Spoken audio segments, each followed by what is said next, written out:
2024 has been the year for RPGs. From major releases from well-known studios to more niche releases for longtime fans of the genre, we have been fed a full course meal of greatness for that entire year. So me, Trellsav, and Cam, from Views of the Couch, in celebration of these great games, want to give you our list for the best RPGs of 2024.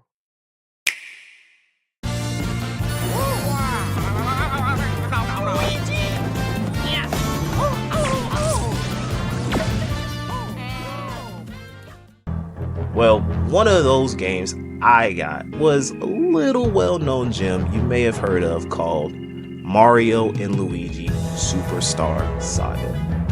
At the time, I was a young jit, so I wasn't able to fully appreciate the game's mechanics, and I was constantly getting floored by the Queen Bean boss fight. If you know, you know. But there was just something about this game that kept me coming back and trying to better understand just what it was about.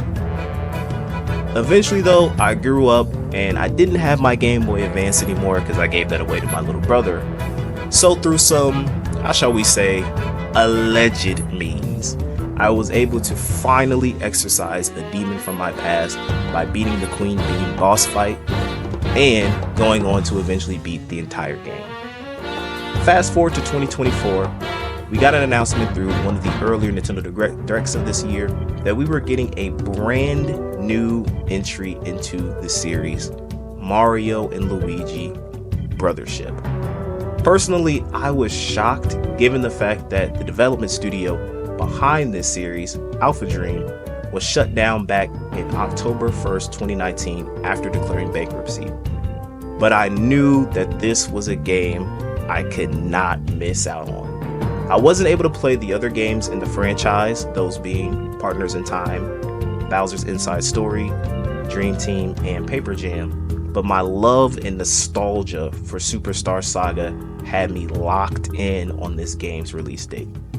With the last mainline entry of this series being released 9 years ago, back in 2015, I wondered if this game could have the same captivation that had me back when I played this game on my Game Boy. Well, I'm happy to say and report that they did it in spades. Although at the time of this recording I have still yet to beat the game, this game immediately captures the essence of Superstar Saga with the relationship, or better, brotherhood, between Mario and Luigi, and more importantly, the gameplay. Mapping buttons that relate to the control of both Mario and Luigi, and also utilizing the Mario RPG aspect of timing extra actions to correct button prompts, the gameplay feels exciting and engaging. On top of also learning new abilities, it was fun to see what type of animations you could see the brothers perform to defeat certain enemies as you kept unlocking those abilities. I would say if you're someone who grew up playing this franchise and you're feeling nostalgic for that classic RPG experience, then Brothership is the ship to set sail on. This game captures the essential element of being a true blast from the past, and that is the reason why this game made it onto our top 10 list. So if you need a reason to dust off your Switch while we wait for the Switch 2, then this game is for you. Long have we waited. So long have we waited for this day.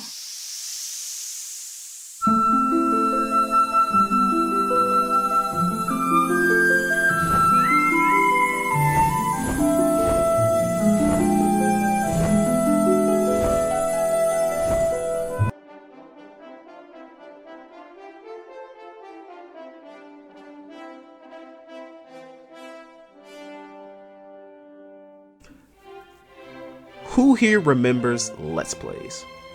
I mean, they're still a thing, but not as prevalent as it used to be back when I grew up watching YouTube.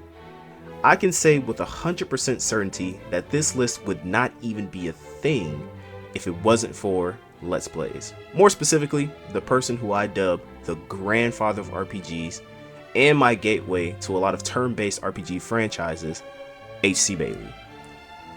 Now, my introduction to the Dragon Warrior series was not traditional. I didn't grow up playing this series on the SNES.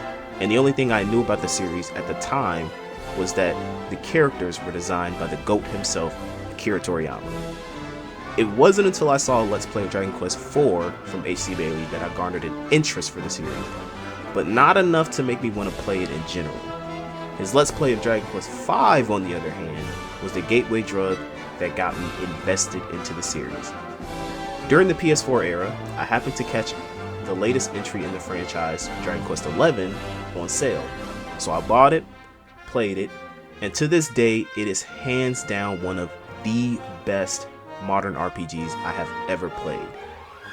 Now, while we're all starving for more Dragon Quest XII content, Square Enix has decided to release HD 2D remakes for the first 3 Dragon Quest games, with 1 and 2 set to release this year in 2025. This game is the epitome of old school RPGs. From the lenient storytelling aspect of, here's your quest, now go forth, to the simple yet complex gameplay, the remastered OST being an absolute vibe and really adding to the grandeur of the game and your quest, the ability to freely shape and mold your party and try out various forms of classes and abilities, and the difficulty of the game increasing fairly as you go throughout the various areas of the game, I found to be a great challenge. This game is for classic fans of turn-based RPGs, and also a great way to introduce more modern fans to how far we've come in the genre. It is for that reason why I believe Dragon Quest III HD 2D Remake is one of the best RPGs of 2024. And if you need something classic to play, you will not be disappointed.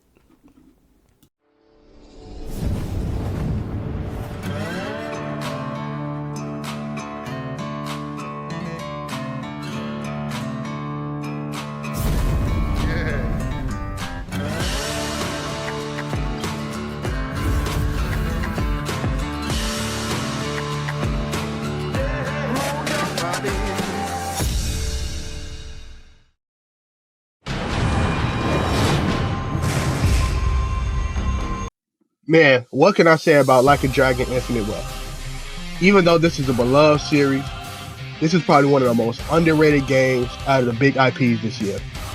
Infinite Wealth is a total upgrade from the first title. From the gameplay, the story beats, and the side content, this feels like a complete vision that Yaku Studios had for the series. Unlike the first title, where the gameplay was my favorite part of the game, Like a Dragon Infinite Wealth story really got me invested. From the countless Kiryu death fake outs that got me every single time, to the wacky zany adventures Ichiban had that turned really emotional on the dime. I was like, damn, this might be the game of the year right here. Spoiler alert, it wasn't. But Like a Dragon Infinite Wealth is a wonderful title, and I kinda hate it didn't get the praise it should have at the Game Awards, but I digress. Please play it if you haven't, and trust me, you will enjoy it just like I did. Shoot, I platinumed it. So Cam, what's your thoughts on the game? For me, I've always been a fan of the Yakuza series. To this day, I've played Kiwami 1 and 2, Yakuza 3, Judgment 1 and 2, Like a Dragon, or Yakuza 7, The Man Who Erased His Name, and now Infinite Wealth. If I were to give the first Like a Dragon a rating, it will probably be a strong 7 out of 10. It had a very strong foundation, but there were some things it needed to improve upon to make a bigger impact for me. I'm happy to say that Infinite Wealth took those feedbacks and excelled in them greatly. If I were to make an analogy of this game, it truly felt like an endgame of the Yakuza franchise. Although I haven't beaten 4 and 6 as of yet, the Kiryu flashback missions that highlight a lot of the events that happened throughout the series was a pleasant addition. Ichiban continuing to cement himself as the next main character of the franchise was great for his story segments. The turn-based gameplay improving with free movement and team-up abilities was a refreshing, great step up to an already solid system established in the previous game. And all of the unique job classes allow for great customization and strategy for tackling combat. That's not to say the countless amount of side activities and optional dungeons that would distract you from the main story, especially with having both Hawaii and Japan as the map locations for this game. This game feels like a love letter to all fans of the Yakuza series. And my man Kiryu finally getting a happy ending after years of struggle made me shed a thug tear. Shout out to Infinite Wealth, and I can't wait to see where this franchise goes next with Project Century.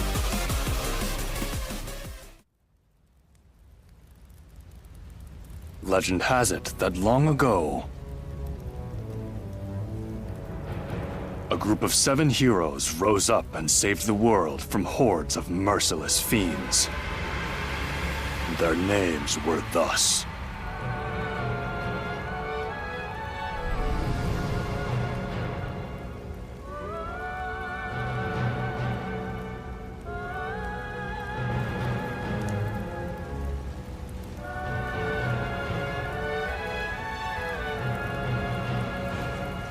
Kazinsi, Subie, Dantarg, Noel, Bakon, Rock Bouquet, Wagnus. It was said they would return, should the world fall under threat once more.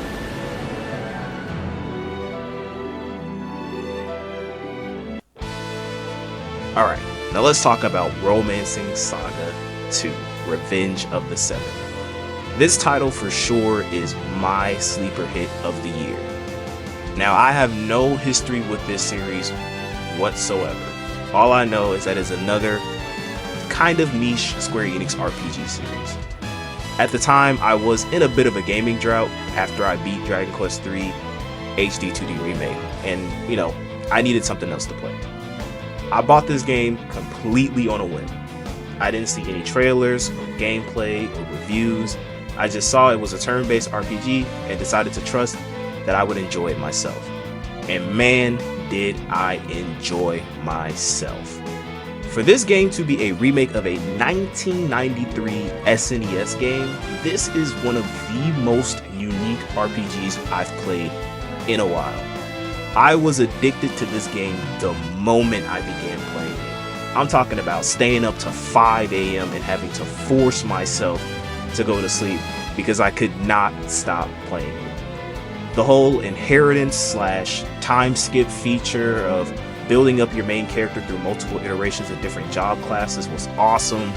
Leveling up wasn't your standard get to 100 XP, but actually gained through weapon usage. Learning new skills was tied to using old skills a certain amount of times to inspire your character to learn new abilities, or by leveling up your weapon or magic level. You could synthesize certain elemental magic abilities to learn really good support or offensive spells. You could tackle the main quest in any fashion you wanted, making it really feel like a choose-your-own-adventure novel. Honestly, I could dedicate an entire video to this game alone, because I'm not even scratching the surface just how brilliant and deep this game design is. But we have other games to discuss on this list. I cannot stress how much of a great time I had playing this game, and I highly recommend this game to anyone who is a fan of the genre.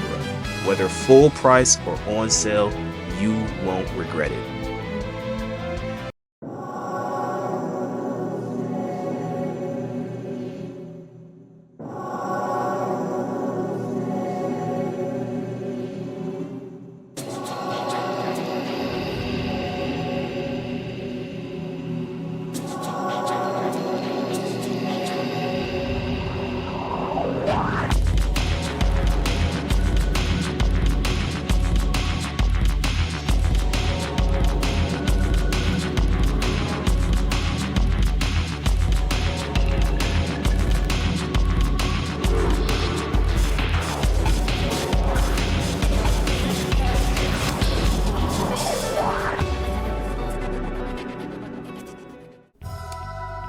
Imagine in 2021, you've just played the best RPG of the year on the absolute worst piece of hardware at the time.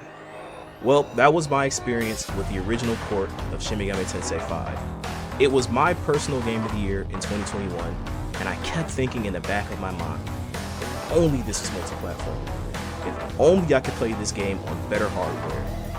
Well, lo and behold, flash forward to 2024, and Atlas delivered not only that with a remastered port, but technically an expansion on top of that. Shin Megami Tensei 5 Vengeance, or as I like to call it, Persona for Big Boys, gave me the experience I wished for in 2021 and more. The new Vengeance storyline fixed what I believe was one of the more glaring issues with the original game, which was its story being slightly rushed towards the end and characters not being fleshed out more. The new mechanics that were introduced into the gameplay with passive abilities allow for more in-depth party customization between the main character and your demon party members was also a welcome addition. That's not to mention the new OST. Seriously, if you haven't, go listen to the Beelzebub and Kadishtu boss themes. Straight bangers. If you're a fan of turn-based RPGs, if you're a fan of Atlas, if you like challenging yourself to more difficult games, then Shin Megami Tensei 5 Vengeance is the game for you. Now, Trail, tell us your thoughts. My first Atlas game was Persona 5. Now, when I say those games are hard, no, not really. So when I hopped on my first SMT game, it felt like I got hit by a truck with the difficulty. In a good way, if that's possible. Now, like most SMT/Persona fans, the story is second fiddle to me.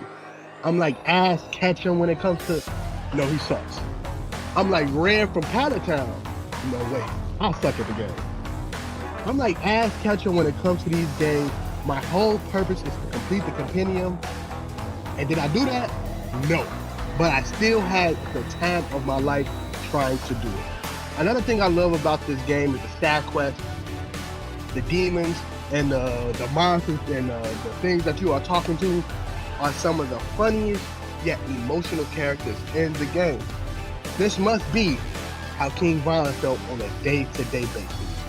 In all seriousness, SMT5 Vengeance is another underrated gem in my opinion this year. Hopefully, more people try the game out and have as much fun as I did.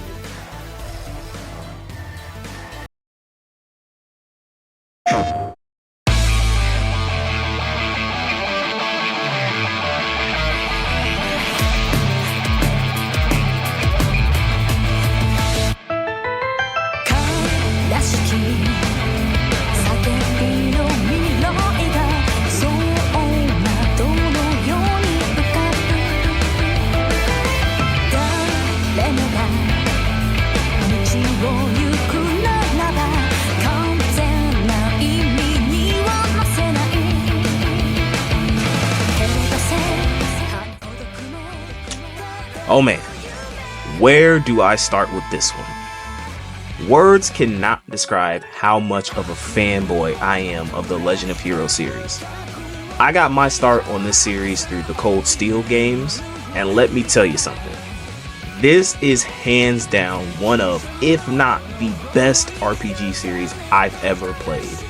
I was so locked into this series that as soon as I beat Cold Steel 1 on PlayStation, I went into the digital store, bought the second one, and started playing it that same night.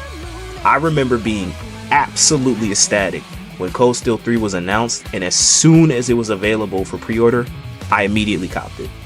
I literally created a Japanese account to get the JP version of Cold Steel 4 because I couldn't wait till the English version released.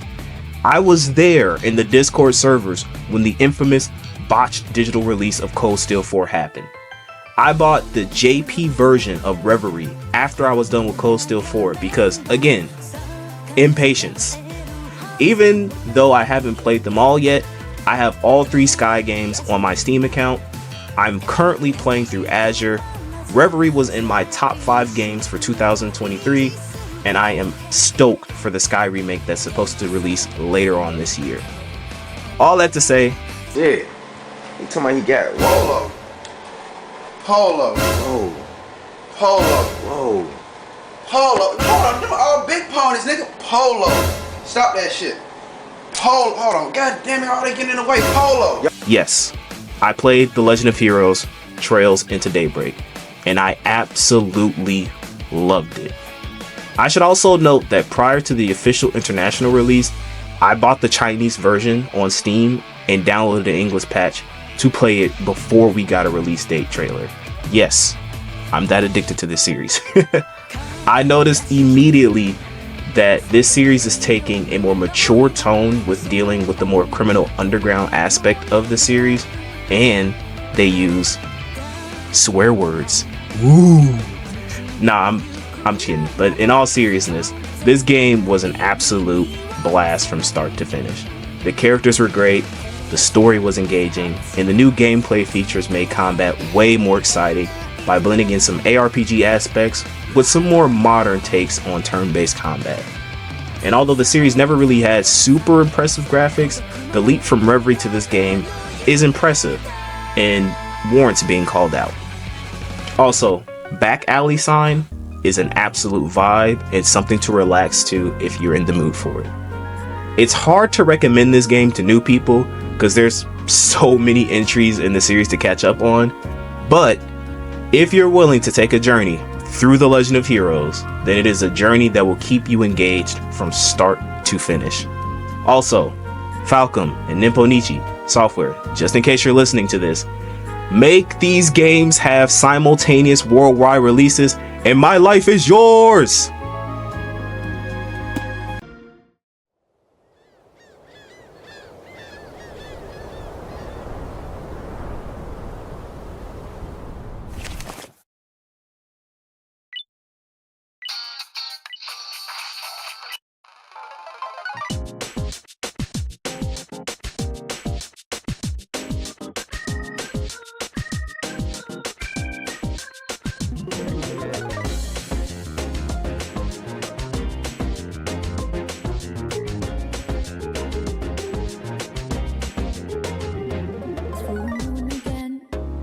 Crazy how time flies when I wonder if the path is in the right direction.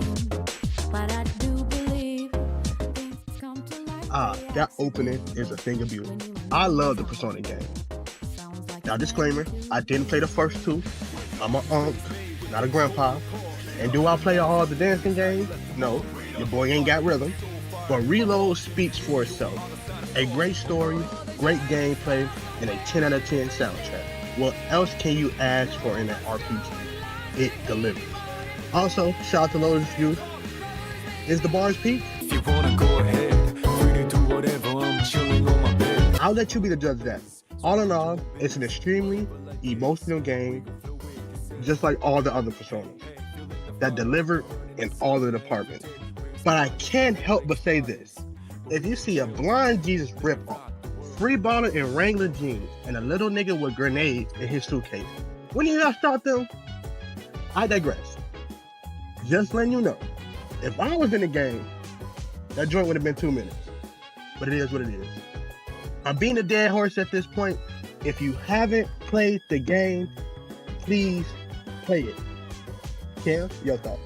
My experience with Persona 3 starts off with watching an old Let's Play of FES on YouTube, followed by taking my crappy HTC smartphone, downloading PPSSPP, and playing through the entirety of Persona 3 Portable and floundering my way through that game. At the time, I was an absolute noob when it came to the franchise. Regardless, still enjoy my time playing that game on my crappy hardware, and when Persona 5 came out in 2017, I always imagined what would this game look like if it was remade. Well, shout out to Intern Kun during that 2023 Xbox showcase for leaking that Atlus was cooking up a complete remake for the game that was set to release in 2024. In terms of polish, this has got to be one of the best looking games in the franchise Atlus has put out. Not as a whole, because we're going to get to that game later. This stays true to the original, much to the chagrin of female main character stans. I know, I wish we got her too. The story is still great, the characters are still charming. Special shout out to all the new voice actors that did an amazing job staying true to the personality of the cast, and the OST was a complete vibe. Color Your Night being my absolute favorite. The highlight being the gameplay, with traversing Tartarus being a lot more exciting and engaging, with new exploration additions like the Monad doors, combat getting a revamp, by adding in elements of Persona 5 with the baton pass, or shifting as they call it in this game, to the visual spectacle of shooting yourself in the head to burn a nigga alive. Even if you've poured thousands of hours into the old ports, there is something new for you here. That's not to mention the DLC.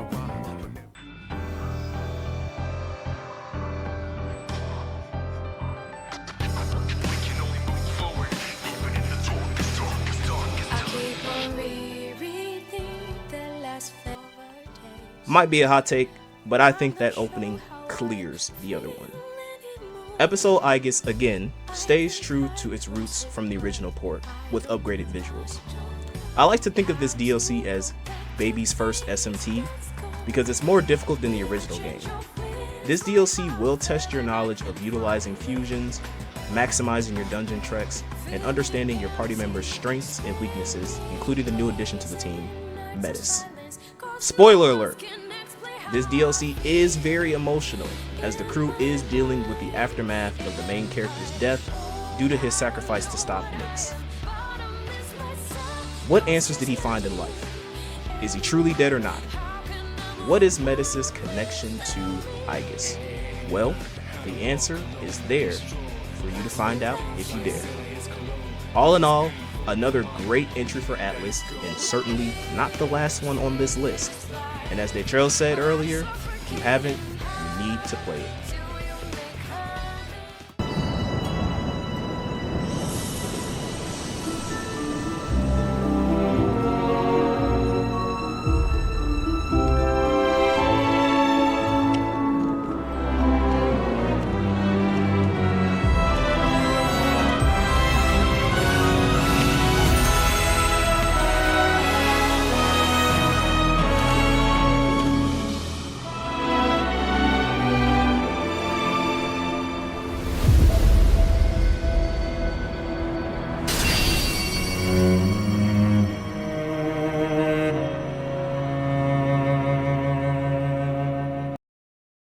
Alright, so this game is slightly divisive for me, but in the spirit of keeping things positive, I won't dwell too much on the negatives. I still love this game, don't get me wrong, and as a big fan of Remake on the PS4, this was a huge improvement on all of the elements they established in that game. Even though a lot of people may not be fans of some of the new story segments they've added into the game, hey, they brought my nigga Zack back, and that's all I care about. The open world areas they've added in the game was a breath of fresh air and something I looked forward to upon discovering new world areas.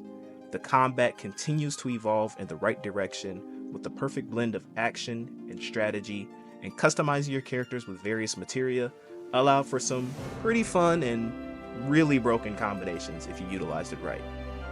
The minigames. Yeah, but anyway, the OST was fantastic, and the story elements that were from the original game were just as emotional, if not more, due to the great voice acting and improved visuals. Another Square Enix W, and I can't wait for the Naked Tifa mods that come with the PC port. On to you, Detrail.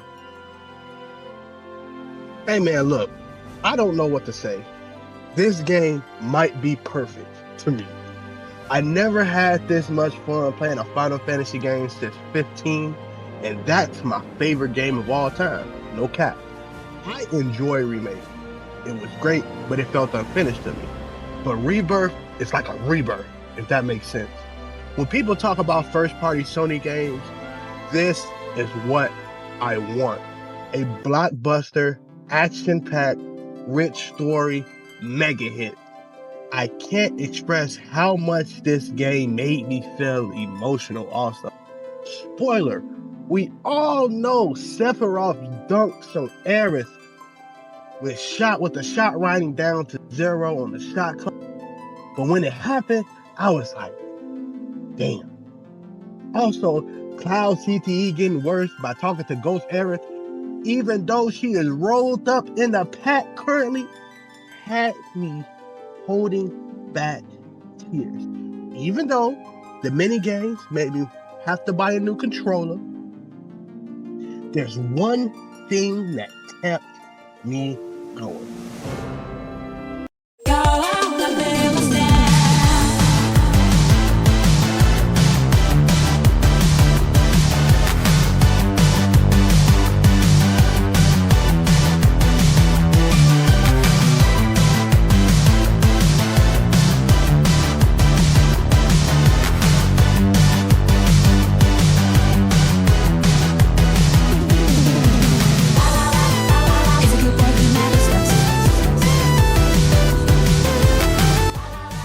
tone almost made me a Shinra grunt. Almost. All in all, Final Fantasy Rebirth is one of the greatest games of this year and one of the greatest games of the PlayStation 5 generation.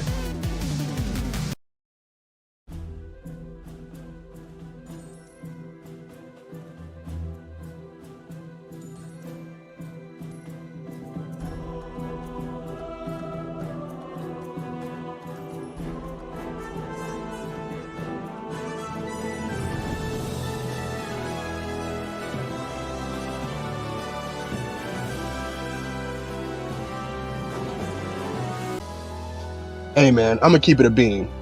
I never heard of this game until Cam told me. For those who don't know, even though I don't feel like the sharpest tool in the shed, I love me some strategy games. Love them. And this game was amazing. Great story, cool characters, amazing gameplay, and I absolutely love trying new team comps. Even though 90% of them suck, so I had to ask Cam what the heck to do so I could actually start progressing the game. Even though the struggle, I had a fun time. But the hardest thing to do, I probably went through the hardest struggle with this game. Probably out of any game this whole entire year. It was making me sweat. I couldn't sleep. It was so hard. False, that's crazy. Yeah, that is crazy, but I'll let you go, pause. It was trying to pick a wife.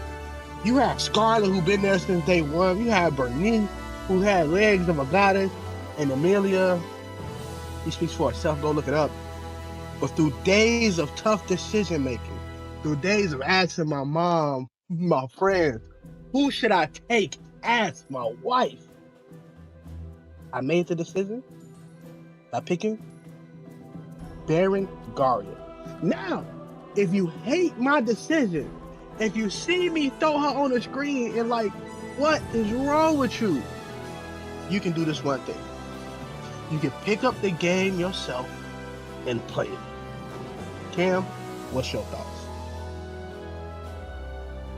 Alright, so believe me when I say that although another Atlas game is definitively my game of the year, this one in particular is an extremely close second in my personal opinion. Honestly, I could argue with myself that this could be my game of the year for 2024, depending on what day you ask me. Now, if you know me, I have no loyalties to any game companies whatsoever. But Vanillaware might be the exception to that rule. Back in 2019, they released a sleeper hit in my personal game of the year, 13 Sentinels Aegis Rim. And once again, they proved themselves to be elite game creators with this masterpiece of a title. As of this recording, I am currently playing through the game again, even though I platinumed it, and I am still discovering new things about it that I never noticed during my first playthrough. Elite story, fantastic characters, excellent OST, and the creme de la creme, the gameplay.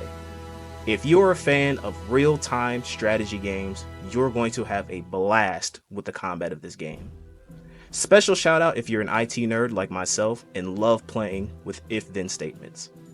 With an insane amount of job classes, abilities, and allowing up to 5 characters in a unit, there are an infinite amount of combinations you can customize with building your army. Also, like Betrell mentioned, yeah, it took me a minute to choose my waifu, because this game roster will have your inner goon tweaking. I mean, I chose Amalia, and words cannot describe her majesty. There's also the dark elf goddess Relinor. They also appeal to you sweet home Alabama types with your cousin who looks like your mom, and they got something for the furries as well. I could go on, but at the risk of not sounding too thirsty, I'ma stop there. Point is, words cannot describe how much I adore this game.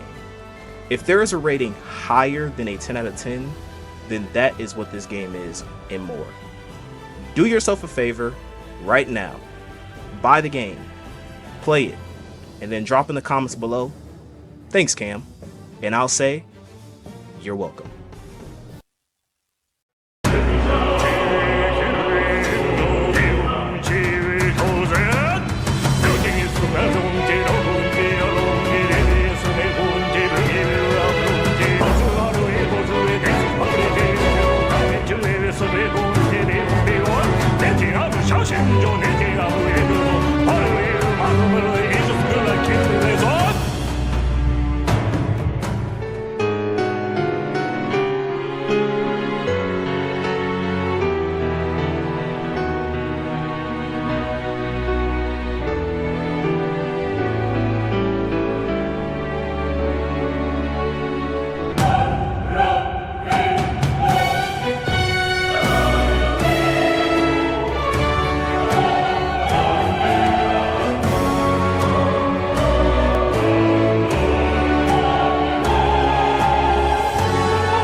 Hey, this is truly the game of the year.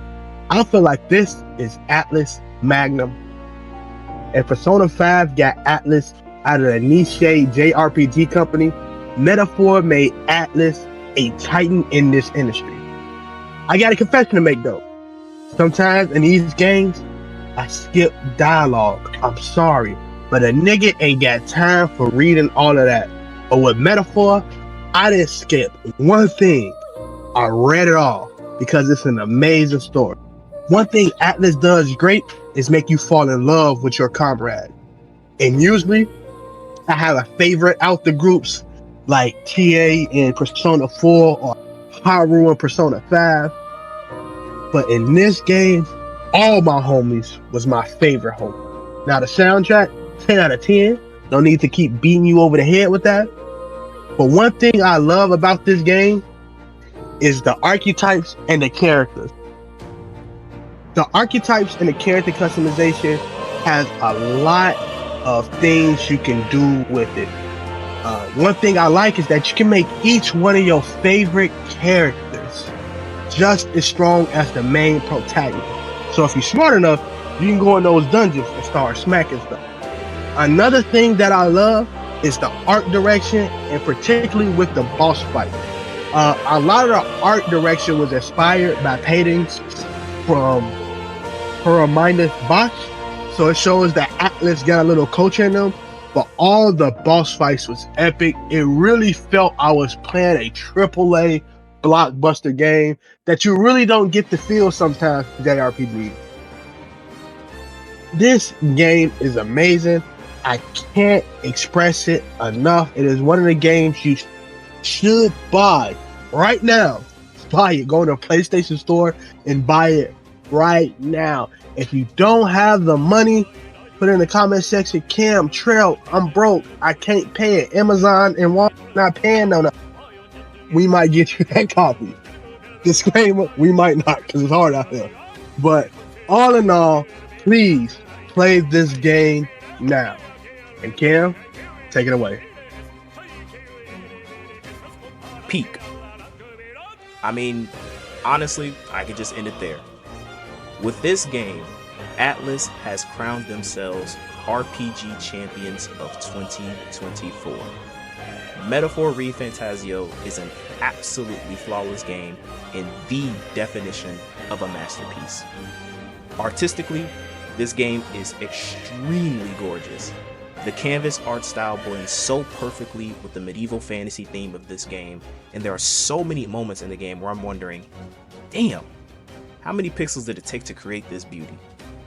Although Final Fantasy VII Rebirth deserved it, this game got robbed. Literally having the best battle theme of any game in any genre in 2024. No competition. The ambient tracks making your environmental treks more immersive, and boss themes adding to the epicness of your situation, all adds to a fantastic soundtrack. The story, I mean perfect, period. The mark of a good story is being able to blend in real-world scenarios without making it overly preachy, and the solution not being a simple, friendship is magic. So many segments had me at the edge of my seat, and the plot twist had me, a man with a PhD in RPG storytelling, going, wow, I didn't realize that. The characters were fantastic.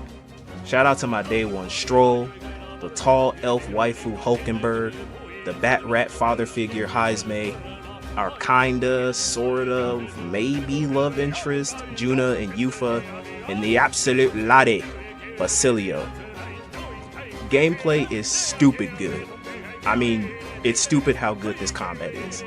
The archetype system may seem simple at a glance, but with so many classes and the abilities to choose from, you can really customize elite and absolutely broken characters. Implementing the press turn feature from Shin Megami Tensei was great as well, and the encounters were just challenging enough to keep me engaged throughout the game. Dungeon exploration truly felt like dungeon exploration, in which utilizing your available resources and knowing when and when not to engage were pivotal. The follower, or social link for you Persona fans, were great. The storyline and characters that were introduced through this system were well thought out and memorable. I honestly hope they take elements from this game and implement them into Persona 6.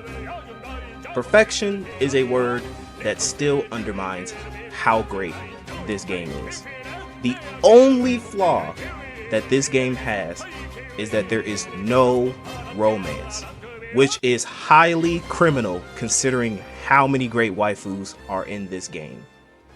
This unofficial Persona 6 game truly is Game of the Year, and Daytrail hit the nail on the head. Get this game now. Not later, not when it goes on sale, now. Thank you all so much for tuning into this video. Let us know what your favorite RPGs of the year was in the comment section below. And while you're there, be sure to like the video and subscribe to the channel if you have not. Click on that bell icon to stay notified of all future content posted on this channel. We have a sports podcast, nerd podcast, and degenerate gotcha gaming content. This has been Cam and Daytrail from Views from the Couch, signing off. See you all next time.